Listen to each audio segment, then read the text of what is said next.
Well, the end of the school year is just around the corner, and some high school students may be looking for colleges or degree programs to plan for their futures. So in this week's Wise Guys segment, WECI 3's Bradley Swank learns about what the university is doing to help teenagers discover the possibilities in engineering. Bradley, what more can you tell us? Well, this coming Friday and Saturday, the University of Illinois will host its annual engineering open house. At the event, there will be a lot of interactive booths so students can see their possibilities in engineering.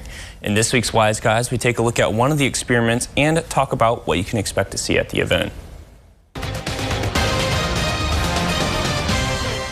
This is an interferometer. It's a device, an optical device that kind of races light in two pathways to make very precise measurements. It can be used to detect gravity waves, to look inside cells. But actually, it's here today as an example of an interactive exhibit, something you can play around with.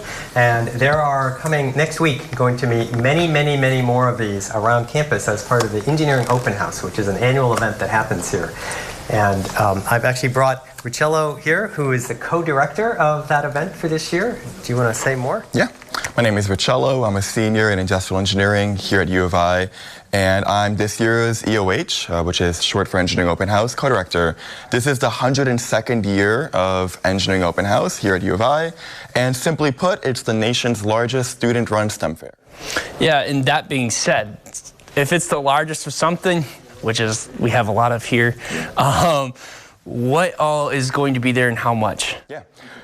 So what we really do, the main core component of EOH is we ask undergraduate, graduate students, staff, and faculty to create some sort of interactive engineering-based exhibit. So this year we have 204 engineering exhibits that are going to be riddled all throughout the engineering campus. We have 20+ special events. We also have a BattleBots competition called a RoboBrawl, a keynote speaker, and our annual Tesla Coil concert.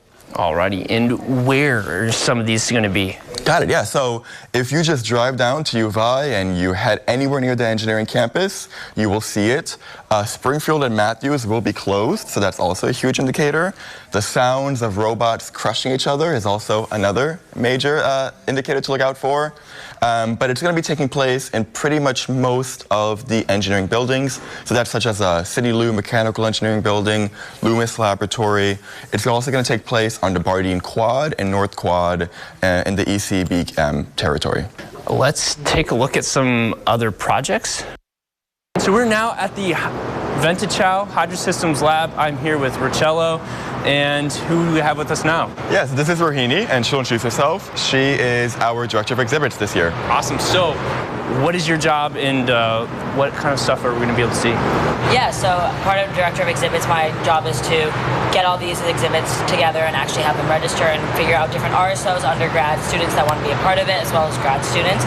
And my job is to figure out all the logistics for them and help them out in any which way that I can, and making sure that they're able to present the best exhibit to the capability that they can.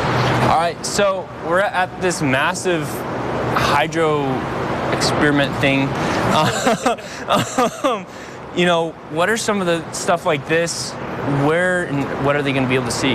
Yeah, so within this lab, actually, we have around, I believe, 10 exhibits, and then they have 3 more exhibits spread out throughout the quad. We have egg drops that will be going on at the same time. We have rocket launches as well. We have engine testing. We have VR exhibits as well. So it's a pretty diverse set of exhibits along with biomedical exhibits too. So we're really excited for the variety of exhibits this year.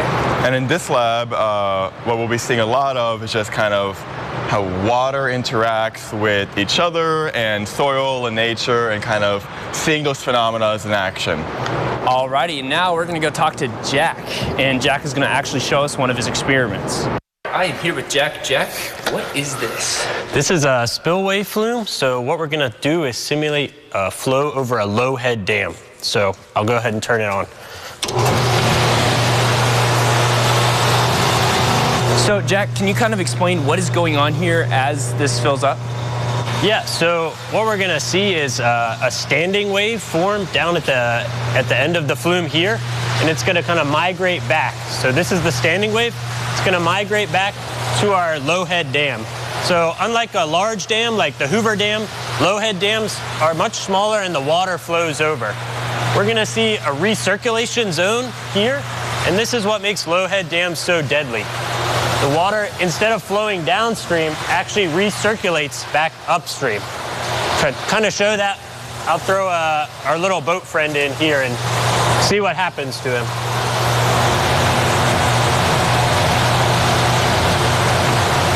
See, he's trapped in the recirculation zone. All right. So this is just one exhibit here at the engineering fair. We're going to go visit one more right now.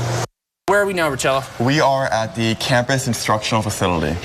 Alrighty, so what is going to be here? What can people expect to see here? Yeah, so this new building will be serving as like the hub of EOH. So we're not going to really see exhibits here, but we're going to be seeing a lot of special events happening. Here we'll be hosting our award ceremony where Executive Associate Chancellor Wanda Ward and Provost Bernard are going to speak.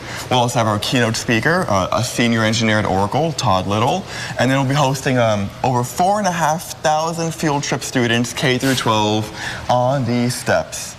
We also have middle school and high school design competitions and a really cool event called Build a Blinky.